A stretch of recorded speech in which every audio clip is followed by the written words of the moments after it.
présenter l'ambroisie à feuilles d'armoise. C'est une plante envahissante, originaire du continent nord-américain et qui actuellement se développe sur notre territoire en occupant différents milieux, occupés par l'homme, ce qui en soi n'est pas véritablement un problème écologique, mais malheureusement cette plante produit un pollen particulièrement allergisant qui cause de gros troubles au niveau des populations humaines, plus particulièrement en région Rhône-Alpes aujourd'hui, mais sans doute bientôt dans une très grande partie de la France.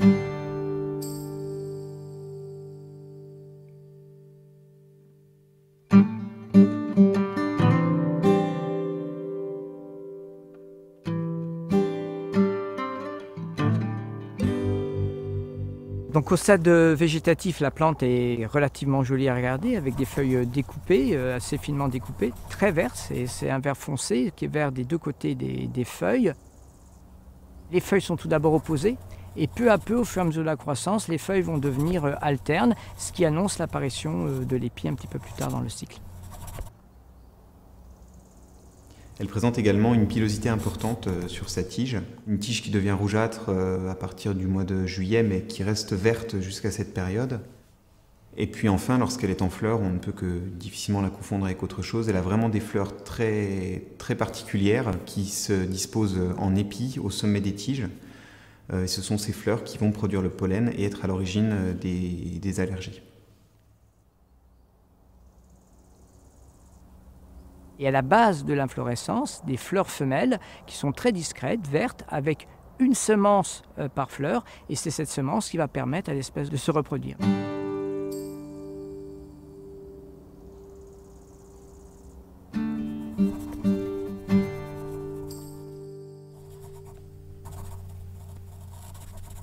Donc c'est là tout le problème de l'ambroisie. On a à la fois un problème de santé qu'on doit réguler par les épis qui sont situés les épis mâles à certains endroits, et les problèmes de dispersion de la plante qui sont régulés par des fleurs femelles qui sont situées à un autre endroit.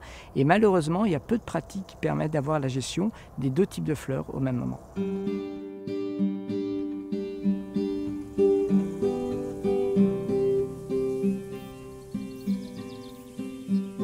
L'ambroisie à feuilles d'armoise est une espèce annuelle qui va germer au printemps. Elle a des germinations très étalées qui vont s'étendre du mois d'avril jusqu'à la fin du mois de juillet. Et puis elle va poursuivre son développement par sa croissance végétative d'avril à juillet pour finir par démarrer sa floraison à partir du mois d'août. Et puis va commencer à produire des graines matures au 15 septembre.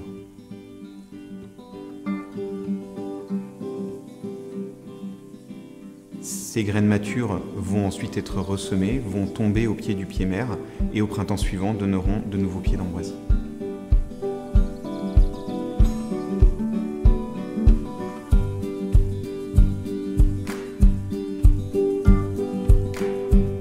Le critère d'installation de l'ambroisie, c'est d'avoir un accès à la lumière, de se développer sur un terrain nu, un terrain exempt de végétation.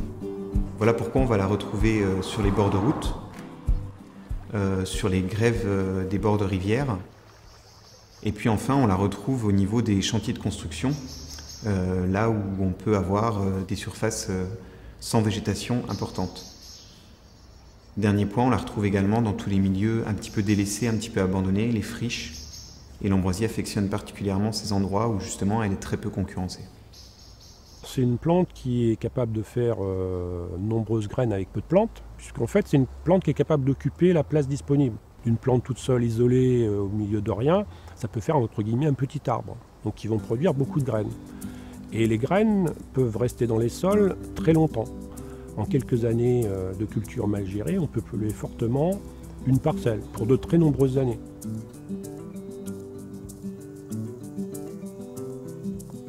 Pour un agriculteur, l'ambroisie, c'est une mauvaise herbe.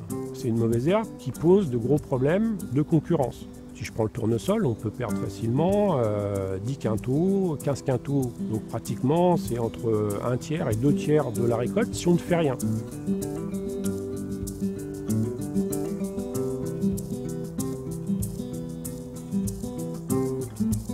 c'est vrai que c'est actuellement dans les parcelles cultivées que l'on observe les plus grosses populations, donc le lien est assez facile de dire que le problème vient de l'agriculture. En fait, c'est beaucoup plus compliqué que ça. Le problème, il vient de partout. Il vient des bords de route, il vient des bords de rivières, il vient des champs, et la complexité du problème vient de là, c'est qu'on a plusieurs gestionnaires, plusieurs types de règles de décision, et donc c'est ça qui rend complexe la gestion de cette espèce.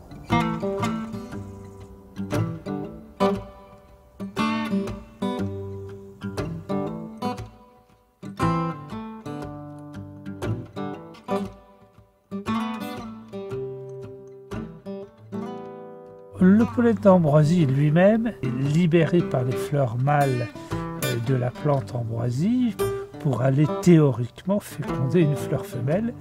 Mais la nature a fait les choses de telle sorte que pour que cette probabilité se fasse, elle envoie des millions et des milliards même de grains de pollen pour que quelques-uns aboutissent.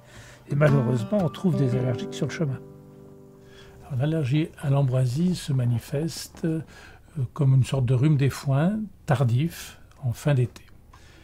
Ça se manifeste au niveau du nez par des éternuements, le nez qui coule, au niveau des yeux par des démangeaisons, des yeux qui pleurent, qui sont rouges, et puis au maximum par des crises d'asthme.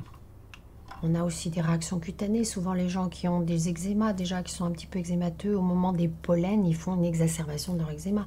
Donc c'est quand même déjà assez sévère.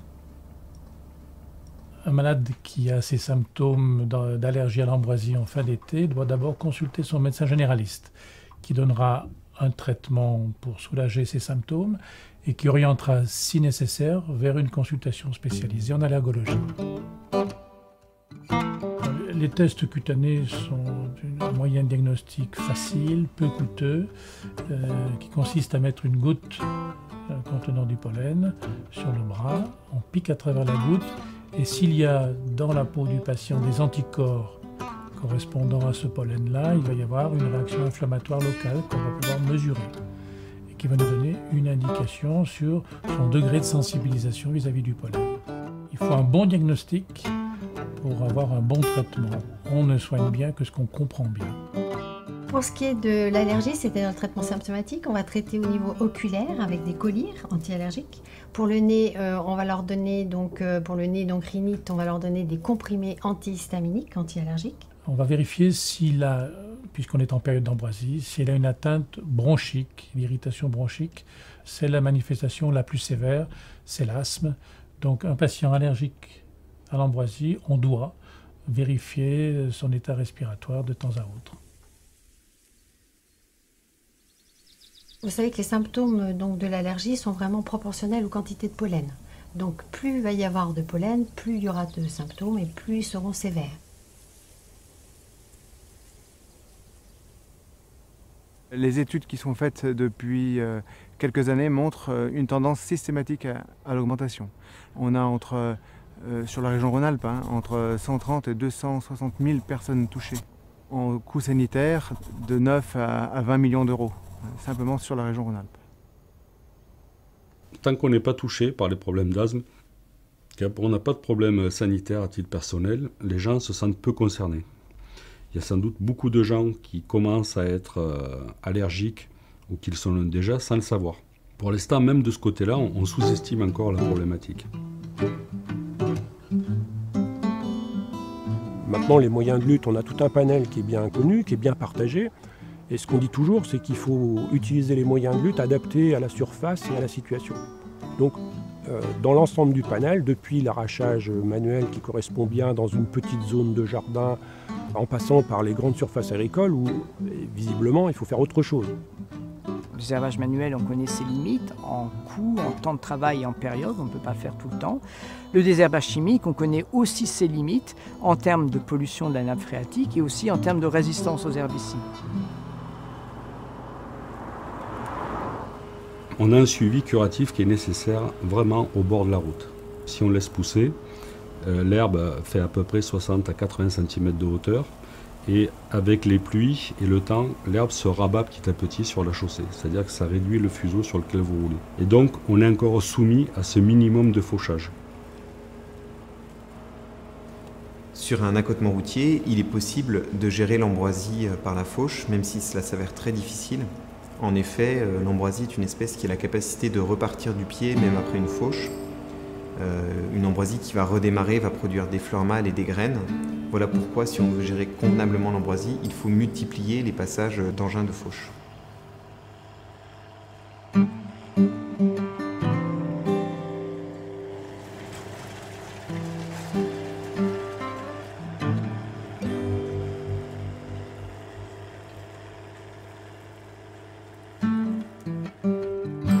La gestion par la concurrence des végétaux est fondamentale. C'est elle qui permet le meilleur contrôle de l'espèce à moyen et à long terme. Le principe de la concurrence, c'est de remplacer l'ambroisie sur la surface sur laquelle elle se développe par une plante qui va prendre sa place. Il y a un mode opératoire qui est très simple, c'est simplement de réaliser des engazonnements. Donc par exemple sur le milieu routier, on a des engazonnements industriels qui permettent de travailler à l'hectare. En général, on compte 10 à 15 espèces dans le mélange de graines, de telle sorte qu'on génère en plus des actions de biodiversité les années qui suivent. C'est très important. Un agriculteur va gérer ses mauvaises herbes et l'ambroisie pour des raisons de production. Un gestionnaire de bord de route, ce sera pour des raisons de sécurité. Et un gestionnaire de bord de rivière, lui, aura des règles de protection de l'environnement qui fait qu'il est sans doute peu enclin au départ à aller désherber une plante. Donc il faut accorder tout ça, il faut essayer de mettre tout ça en musique pour que tous les acteurs d'un même territoire se sentent concernés et que la lutte contre l'ambroisie soit la plus efficace possible. La principale raison, c'est qu'il faut éviter les transferts de graines entre ces différents milieux et donc la réalimentation des milieux qui auraient été bien gérés par des semences venant d'un milieu moins bien géré. On peut être dans un contexte où chacun se renvoie la responsabilité de l'invasion. Il faut vraiment expliquer qu'on est face à un problème de santé publique et pas à un désordre d'une personne vis-à-vis d'une autre. Il faut vraiment que chacun se sente concerné. Il faut intégrer aussi que le particulier a le même rôle à jouer. C'est-à-dire qu'il faut qu'il connaisse la plante, beaucoup ne la connaissent pas, et sur son terrain, il doit l'éradiquer. Donc en termes de communication, il y a un travail énorme encore pour faire comprendre la problématique. Ce qui est certain, c'est qu'il ne faut pas diaboliser l'ambroisie. C'est une plante qui a une biologie, que nous sommes capables de comprendre. Nous savons où elle s'installe et pourquoi elle s'y installe. Il faut garder du recul et se dire que ce n'est pas une fatalité. On est capable d'avoir une action collective sur cette plante. L'ambroisie à feuilles d'armoise est une espèce exotique envahissante qui pose un problème de santé publique croissant. Dans les régions envahies, son éradication est désormais exclue. Il est donc primordial de se mobiliser pour maintenir un effort de lutte afin de faire baisser significativement la production de pollen.